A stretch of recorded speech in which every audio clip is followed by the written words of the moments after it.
Now, a good question Sam is asking, if we write PYQs by self, then how to analyze it? A very good question. देखो, first, when you have done notes, आपको एक overall content का idea हो. You write PYQs from your notes only. If you are not able to do it from your notes, add something there, then लिखो.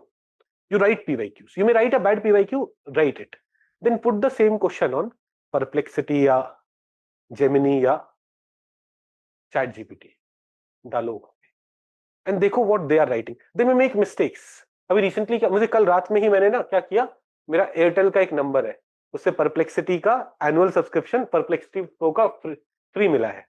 तो वो अगर आपके पास Airtel वगैरह का कोई कनेक्शन है, ठीक है, मतलब अगर आपके पास है a lot of my friends, अभी recently I was meeting some of my friends who had come from US.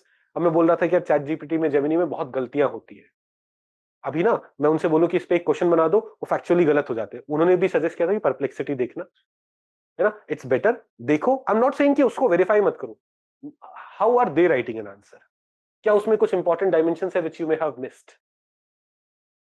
वो डायमेंशन को एक बार गूगल करके देख लो कि हाँ सब सही दिया है कि नहीं. एआई टूल्स पे इतना भरोसा नहीं करना है, but then add that in your answer, है ना. हाउ टू राइट आंसर्स, जैसे मैंने मेंटोरशिप प्रोग्राम में ऑलरेडी 1-2 घंटे का सेशन लिया था, आंसर्स कैसे लिखना है, किन चीजों को प्रायोरिटाइज करना है ना. अब ऐसे ही बहुत सारे यूट्यूब पे सेशंस पड़े हुए हैं, मेरे नहीं तो बाकी सारे टीचर्स के.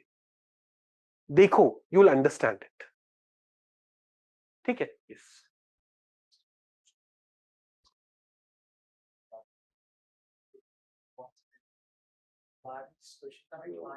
समझ सकता हूँ. हाँ, शायद AI की हाँ, उसको डिमांड कमांड कर, हाँ, डिमांड इस तरीके से कर. हाँ. कैसे सक्सेसफुल जब डायरेक्ट क्वेश्चन डालेंगे वो अपने हिसाब से अपने हिसाब से आंसर दे देगा. हमें किसी के साथ नहीं, तो फिर ना ऐसे करो, write an answer for this question for UPSC civil services examination 2025. वो क्वेश्चन सिर्फ ये नहीं लिखना है, जैसे मुझे अगर कोई चीज डालनी है ना, ऐसे लिखेंगे कि इस क्वेश्चन का आंसर दो if this question has come in CSC mains 2025.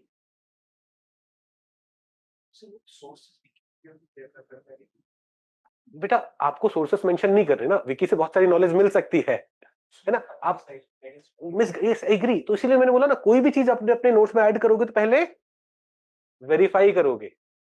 बिना वेरीफाई करे, मैं बोल रहा हूं, I do not trust AI tools, but एक तरह से वो आपको रिसर्च करके वो आपका असिस्टेंट है, वो आपको बहुत सारा रिसर्च करके फटाफट दे दे रहा है. वो आपका असिस्टेंट है, बॉस नहीं.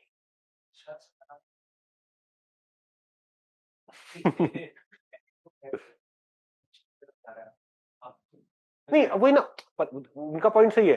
It is writing perfect type का आंसर. आपको ना ये नहीं करना है. सबको ठंड लग रही है, मुझे गर्मी लग रही है.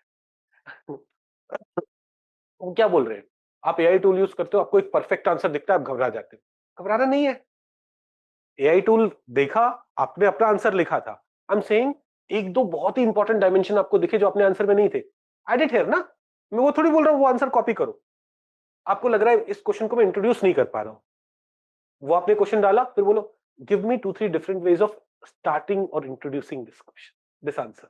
It will give you 2-3 ways. उसमें से एक देखो जो आपके मेथड से एकदम सिंक में हो रहा है, ये है. फिर सोचो कि this method, how will I apply it in other questions. अपने आप से वो इंट्रो यूज करना शुरू करो, so that it doesn't just become AI वाली चीज.